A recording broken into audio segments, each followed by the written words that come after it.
Ugh. Wow. That was one hell of a nap. I feel refreshed. It's time to go watch that Arizona game, eh? All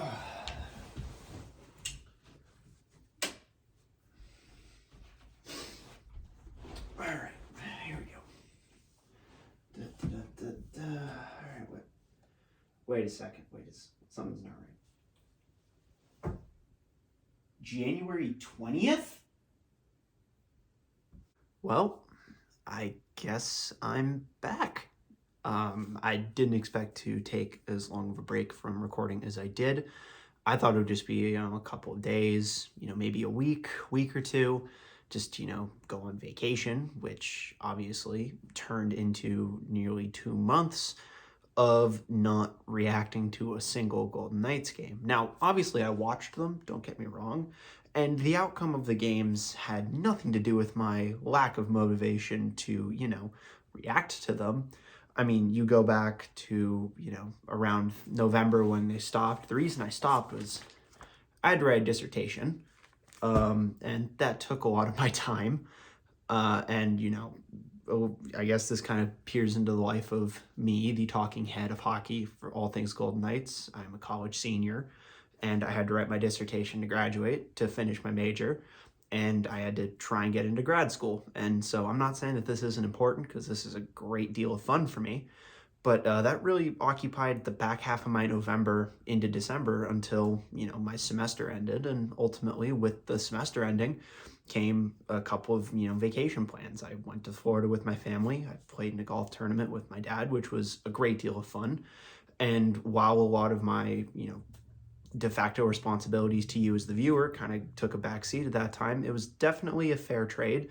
Although that's over, I'm back to school, obviously, as you can see here, that I'm back in my usual friendly confines, jersey, flag, and rope lights and all, and I'm ready to get back on the horse. And really, on the road, I wasn't really in a position to make a product that I would be proud of, and I may be small and I'm just starting up, but I want to at least give you guys the courteousness of producing a video that I'm at least mostly proud of. Sure, I may say a few dumb things here and there, and my fluency may not be perfect, but I'd rather give you guys the best of my effort, the best of my ability. That being said, the last video I did was after the 17th game of the regular season. We're currently on the day before the 47th game of the regular season, so there's a good bit of ground to cover here. So sit back, relax, and watch a rapid-fire version of Thoughts of the Night with me. We're going to cover the last 29 games of the regular season like nothing ever happened. So I guess we may as well begin with the first game that I missed, being... This has got to be one of the easiest wins the Golden Knights are going to have all season, coming off the back of a rather frustrating loss to a divisional opponent, going to, beat up on the younger brother in the desert in the form of the Arizona Coyotes. It has always been a decent pastime of the Golden Knights, given we have a historically incredible record against this team. And really, it was just an easy way to get things going. However, the writing was on the wall for what would come in the following weeks, as Nick Waugh was out long-term, or would go out for a while, leave the game injured, and wouldn't return for an uncomfortably long amount of time. And that's just kind of the beginning of what would become a very sad theme for the Golden Knights over the next 2 months. All I have to say about this one, Connor McJesus. Connor McDavid's one of the best players in the NHL for a reason. And even the Golden Knights were able to get a point. I just left that game shaking my head saying, oh my God, how are you going to defend Connor McDavid? He's so fast. He's got so much skill. I think he's a little bit overhyped, but holy moly, he's really good in 3-on-3. One of the more interesting games I've ever watched. Third period alone was an entire soap opera's worth of drama. Golden Knights come out, give up 3 goals in the first 5 minutes of the third period, and then promptly score 3 more goals of their own to hold on to a 1-goal win. Okay, that was a little bit interesting. Not ideal, but we'll take them. We'll take the points. So the cool thing is, I was actually at this game, and all I'm going to say is that William Karlsson spin move was absolutely incredible. I didn't even see it coming. I was so dumbfounded. I almost fell out of my chair in the upper deck of T-Mobile Arena. Building went nuts. It was a vintage Golden Knights goal. And so after all that joy of winning, only would we find out a day later, Brett Howden would be placed on LTIR after this game. I warned you about the injury bug. It only gets worse from here. And with welcoming the new expansion team to the Fortress comes our first loss to said expansion team in our team's history, as the Seattle Kraken come into town and essentially beat the tar out of us day after Thanksgiving. So I guess we were still a little full on turkey and stuffing and whatever, hell if I know. But ultimately, it just wasn't a good game for the Golden Knights. It happens. You lay an egg sometime. Fortunately, it's the front end of a back-to-back, but boy, the second half of that back-to-back has got something special. This was the only good thing to come out of this game. We're not going to talk about it any further. So, are we going to, hold on to leads anymore? That's a 2-0 lead, and that took a shootout to win. 7-round shootouts are cool. I'm a fan of the shootout, but not when we had a 2-0 lead. Beggars can't be choosers, I guess. 2 points is 2 points. So we had a 2-0 lead again, and Logan Thompson made 43 saves. That should be enough to win, right? Obviously not this time. So this is one of the few games over this stretch that I actually didn't watch the whole thing of. I was at a concert here up by my school, but it was a win, so which is good, except for the fact that Jack Eichel left the game with what looked to be a broken foot. And that's not good. Again, the injuries are back. Well, it finally happened. The Bruins didn't win in regulation at home. That being said, we blew a 3-0 lead in the process. That's 3 out of the last 4 games where we've blown a multi-goal lead from the first period. This better not be a trend, guys. Riley Smith winning in a shootout is cool. It was a good game. But again, really dancing with danger here. That's a little tense. Little tense.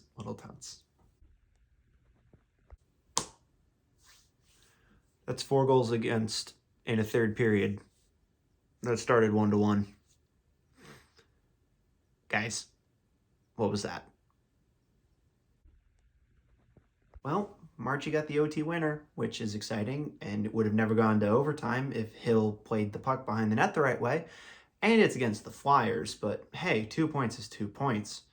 The one thing that I really wish didn't happen in this game is in the overtime, Theodore got knee-on-knee in the neutral ice, and that put him on our growing list of injuries.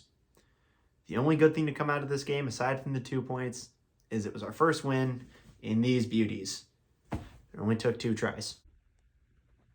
Well, this one was a revenge game from the Bruins. You knew after we ended their perfect home winning streak, they were going to come back for blood, and that's kind of what happened. So you can't really be mad, except for the ultimate casualty of this game being Zach Whitecloud, whose knee kind of, exploded, and he's still out, and we're here in mid to late January. Things aren't looking good. You don't got a great timetable. That one stings. This has got to be one of the best road games that I've ever seen the Golden Knights play. Score that many goals in Winnipeg, who was one of the best teams in the league at this point. Miramanov got his first NHL goal, which was super exciting to watch, as I've always been a fan of his. Stone and Marchessault each with 2 as well. Pretty complete game. If only we just gotten a little bit better goaltending, it wouldn't have ever been close, even though it really wasn't close, given that the last Jets goal was scored in garbage time, and it didn't matter. Being said, 6-5 is not bad, especially after losing to the Bruins. Power play, shorthanded, even strength, empty net. Oh my. I can't remember the last time I've ever seen this. It's never happened for the Golden Knights. I can't remember if I've ever seen this happen for any other NHL team in my entire time of paying attention to hockey, which is the last 6 seasons. I doubt I'll ever see that again. It was one heck of a game, and against the Blackhawks, that kind of makes sense. But still, a power play, shorty, and even strength and empty netter in one game, it's busy. Especially given that we're one of the better shorthanded teams in the league. You would figure we'd have done this before, but I guess not. Something about these awesome jerseys is just cursed because the Golden Knights can't seem to play a good game in them. Sure, at this point, 1-1. This game was just not it. Bad second period was really the difference, and at this point in the season, that's just a trend. Golden Knights are shaky in the second, and they might want to fix it. I mean, with the benefit of hindsight, I can tell you from the position of January, they still haven't fixed it. But boy, was mid-December me optimistic. So you guys want to know how to lose a hockey game? Give up 3 goals in the second period and also get goalied by a guy with 3 names? I swear, Ukko-Pekka Luukkonen has lived in my head rent-free since this game, and I honestly, this is kind of the turning point for the Golden Knights season at this point. You didn't know it at the time on December 19th, but things weren't ever really the same since this game. And I say that like the Golden Knights didn't come right back out and, have Stone have a career game, power play goal, shorthanded goal, 3 points. Team looked solid all night, no complaints. Granted, it was against the Coyotes, which is the doormat of the Western Conference. But hey, 2 points. They're still an NHL team. They still field a real roster every night. So it's a good game by the Golden Knights. I can't complain. God, I swear, every time it's 5-4. I don't understand this. It's always 5-4 against the Blues. Late empty net, late power play goal by the Golden Knights with the goalie out, forced overtime. Stone with the shootout winner in the 4th round. All in all, it's about par for the course when playing the Blues. I don't know why I expected anything different at this point. And we run into our second hot goalie of the month of December in the form of Phoenix Copley. Who the heck is Phoenix Copley? I didn't know until this game because they sent down Cal Peterson after he gave up like $1 billion to Seattle 2 weeks before this. Copley was 6-1 going into this game, and he just continued the hot game. And the Kings scored twice in the 3rd, and Alec Martinez left with an injury. Really just not ideal. And then literally 24 hours later, we run into an even hotter goalie in the form of John Gibson, who was about 10 minutes off of LTIR at that point. He made literally 49 saves that game. And sure, the Golden Knights were able to get a point out of it in the form of losing in the shootout, which brought another point that became abundantly clear. Don't get into a skills competition with Trevor Zegras. He'll make you look like an amateur. And let the Hager bombs ring in the new year as, Golden Knights continue to be really good in those New Year's Eve day matinee games, being that I've been to one of them before. And the trend continues, even though this game should have never gone to overtime, which, allowed Haig to have his heroics with the delayed penalty. I got to give credit Forsberg with a hat trick and just a good game. Good game. Ready to turn over into 2023. And the beginning of 2023 saw a little bit of a return to, normal action for the Golden Knights and the return of Nicholas Waugh in his first game since the middle of November. And of course, he decided to take out his frustration on the reigning Stanley Cup champions, getting 2 points in his first game back in the lineup. Looks like things are off to a decent start for the new calendar year for the Golden Knights. And that trend continued in their next outing, with Jack Eichel returning to the lineup after missing 11 or whatever he wound up missing. It was obscene. And they kicked off a 7-game homestand in style against the Pens. Again, another good game. Can't really complain. Probably their most complete game at home all season. Definitely putting up 5 ain't bad, especially at home. And of course, the Kings had to ruin our fun again. Second game of the homestand, just to return to normal LA Kings hockey. Phoenix Copley, again, gets the start against us and again plays like he's, Dominic Hasek or something. Fiala scored a hat trick like he still played for the Minnesota Wild, which makes sense. Mind you, he hadn't scored in like 11 games leading into this point, so not the best. Golden Knights chased the game the whole time, and it was reflected in the final score. Sounds about right. Not a good game. Deserved the loss. This was a nice return to form to the Golden Knights, even though it did take 3 goals in the 3rd and a come-from-behind victory all in one. The Florida Panthers are a good team, and it took a pretty decent game to keep up with them. A little bit of trivia, though, that I found hysterical. There was a point in the game where we had 1 goal against on 0 shots against. Thank you, weird NHL rules and Nick Cousins. So that was cool. The big downside of this one, which I think continues to haunt the Golden Knights even to this day, Mark Stone left the game pretty early on. And nobody really knows why. I saw the shift a few times. Everything looked fine. Skated to the bench, and that was that. And he hasn't played since. And we have no idea when he's going to play again. So that kind of puts a dark cloud over this W, doesn't it? Oh, and it's also the last one the Golden Knights have for a while. And let this be known that you cannot, under any circumstances, give the Edmonton Oilers any space ever. Leon Draisaitl had 2. Former Golden Knight Matthias Janmark had 1. Opened up the scoring in like the first 2 minutes of the game. Ouch. Chased the whole game the whole time. It's becoming a trend that the Golden Knights just love to chase games. They haven't scored first in forever at this point, it feels like. And so, I mean, it's the Oilers. What do you expect? Not exactly what you want to do on a homestand. You're now 2-2 on a 7-gamer where you could really make or break your season. And the next few games are really going to make and or break what the rest of the regular season are going to look like. So I don't even really want to talk about this game, if I'm being honest.